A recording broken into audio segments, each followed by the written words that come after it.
heading back to school during a pandemic adds a lot of extra anxiety to everyone's plate, and that's why we've invited U of H clinical psychology professor Dr. Carla Sharp to the 411 for a candid conversation. Dr. Sharp, today has been very stressful for so many parents. What's your advice to them to ease their anxiety? Yes, I'm a mother myself of a 13-year-old and a 6-year-old, and I share those same anxieties.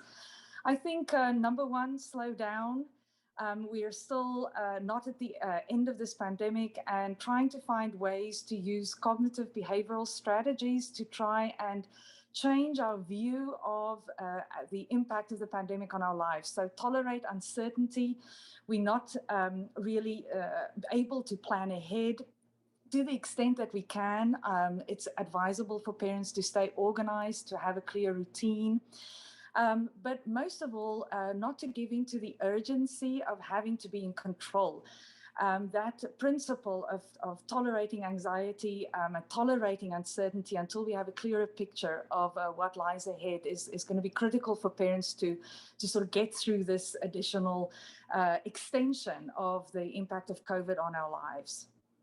So then what about children and teens who are suffering from pandemic stress and anxiety? What sort of signs should parents look out for? Well, of course, the first and foremost sign that children will display, both adolescents and young children, would be school refusal. They would say that they want to go online if there's an online option, or they would say that they don't want to go to school. It's very important that parents push through and sort of slow down and help them process why school is important. The other signs that parents will see, especially in small children, would be stomach aches and headaches.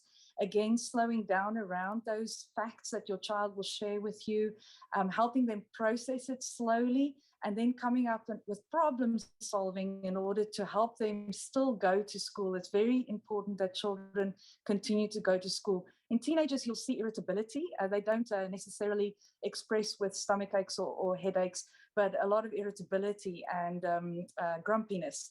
So again, be patient, help them process it, and then come up with behavioral strategies to stay in school. Wonderful. Dr. Carla Sharp, thank you so much for your insight.